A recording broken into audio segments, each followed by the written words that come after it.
अस्सलामुअलैकुम रहमतुल्लाह। Basics of Islam में आप तमाम नाजरीन का फिर से खैर मकदम है। मैं आपकी दुआओं के साथ हाजिर हूँ और आज का जो उन्वान है वो है टिकटॉक और पबजी। ये बड़ी दो मशहूर चीज़ें हैं। मैं समझता हूँ कि इन दोनों चीज़ों के लिए एक्सप्लेन करने की तो बिल्कुल भी ज़रूरत नहीं है। टिकटॉक जो कि एक ऐसा प्लेटफॉर्म है जहाँ पर डांसिंग को प्रमोट किया जाता है, म्यूज़िक को प्रमोट किया जाता है, सिंगिंग को प्रमोट किया जाता है और सबसे बढ़कर पोर्नोग्राफी को प्रमोट किया जाता है। और दूसरा जो उन्वान है वो पबजी, वहाँ पर वेस्टेज ऑफ टाइम को प्रमोट किया जाता है, दिमागी प्रेशर को प्रमोट किया जाता है। दरअसल ये बातें मैं इसलिए कर रहा हूँ क्योंकि पबजी में मुकम्मल दिमाग की ज़रूरत होती है।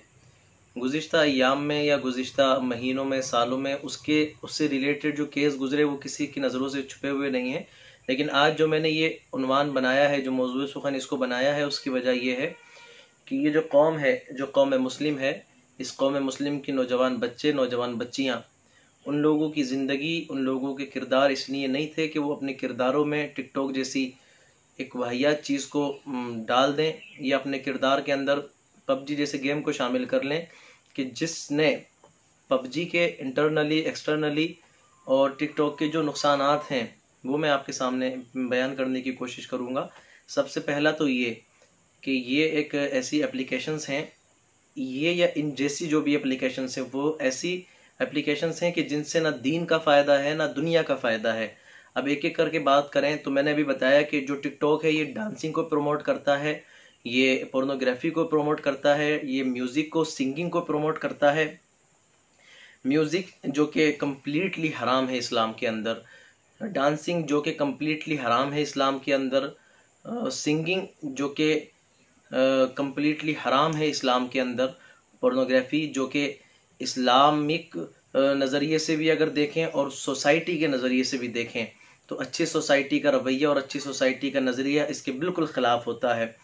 और इस चीज़ में आज तेज़ी के साथ नौजवान बच्चियां, नौजवान बच्चे बड़ी तेज़ी के साथ मुलव्विस हैं।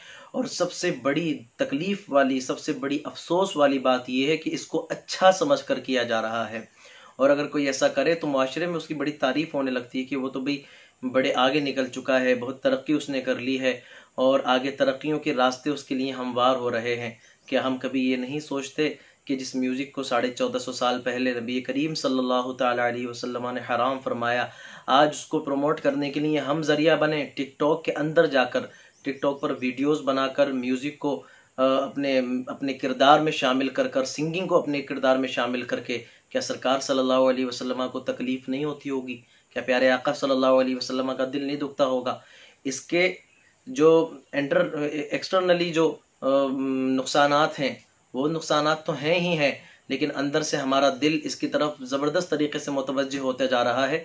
इसकी तरफ मुतवज्जे होने का नुकसान ये है कि दीन की तरफ से फिर हमारी रग़बत, दीन की तरफ से हमारे दिल की तवज्जो, हमारे दिमाग की तवज्जो हट रही है। और पबजी के जो नुकसानात हैं वो नुकसानात ये तो हैं ही है कि वो वेस्टेज ऑफ टाइम है।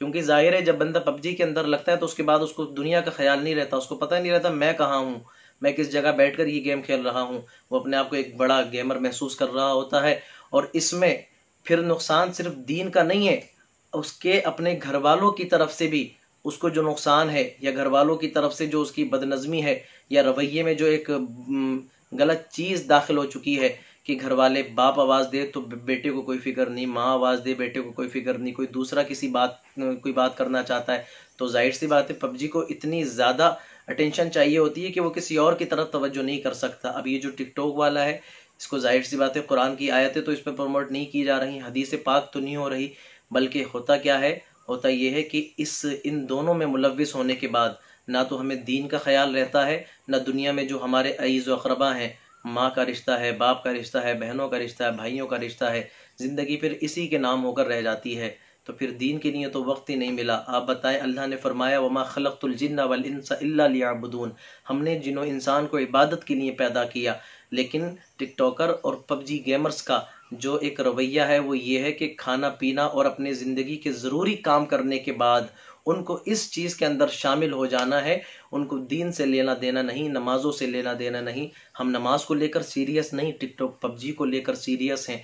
मैं इन दोनों को टारगेट नहीं कर रहा सिर्फ, बल्कि इन जैसी जितनी भी चीज़ें हैं जिसने हमें दीन से तो इतना दूर कर दिया है कि दीन से हमें कोई लेना देना नहीं। मुझे ज़िंदगी के ज़रूरी मसाइल के बारे में कुछ भी नहीं पता, मैं कुछ भी नहीं जानता, लेकिन मुझे इतना पता है कि मुझे एक गेम खेलना है, मुझे इतना पता है कि एक एप्लीकेशन पे मुझे अवेलेबल एक्टिव रहना है।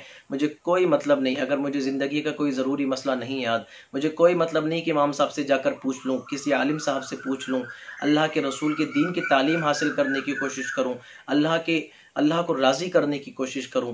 बस मुझे सीरियसनेस है मेरे अंदर, तो एक गेम को लेकर, म्यूज़िक को लेकर, गानों के और दूसरे प्लेटफॉर्म भी बहुत हैं, लेकिन तेज़ी के साथ तरक्की करने वाला नौजवानों के दरमियान में टिकटॉक है।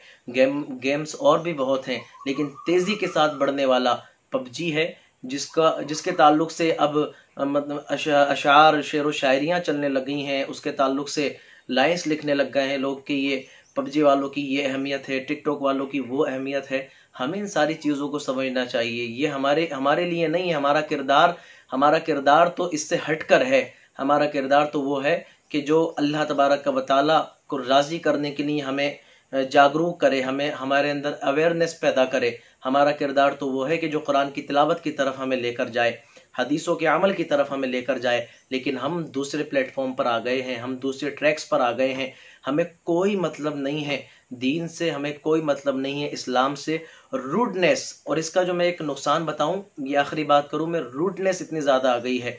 अगर टिकटॉक के खिलाफ कोई बात करे तो वो टिकटॉकर्स के लिए बड़ी जहर वाली चीज़ है। वो बंदा फिर जहरीला हो जाता है, और वो बात भी बड़ी जहरीली होती है। या पबजी गेमर्स के खिलाफ कोई बात करे, बात चाहे वो हक हो, लेकिन वो बंदा बड़ा जहरीला हो जाता है, वो बात बड़ी जहरीली हो जाती है। तो सबसे पहली बात ये कि हक के खिलाफ जो हमारे अंदर रूडनेस आ गई है, जो कड़वापन आ गया है, जो हमारे अंदर एक सख्ती आ गई है, शिद्दत आ गई है, ये सारी चीज़ें इनसे पैदा हुई हैं।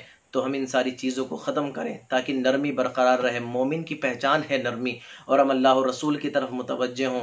इन चीज़ों ने अल्लाह और रसूल की तरफ से हमारी तवज्जो हटाई, दीन की तरफ से हमारी तवज्जो हटाई। बस बात यहीं पर ख़त्म करके मैं अल्लाह से दुआ कर रहा हूँ, अल्लाह ताला इन बातों पे हमें अमल की तौफीक अता फरमाए। व आखिरु दावाना अनिल हम्दुलिल्लाहि रब्बिल आलमीन। अल्लाह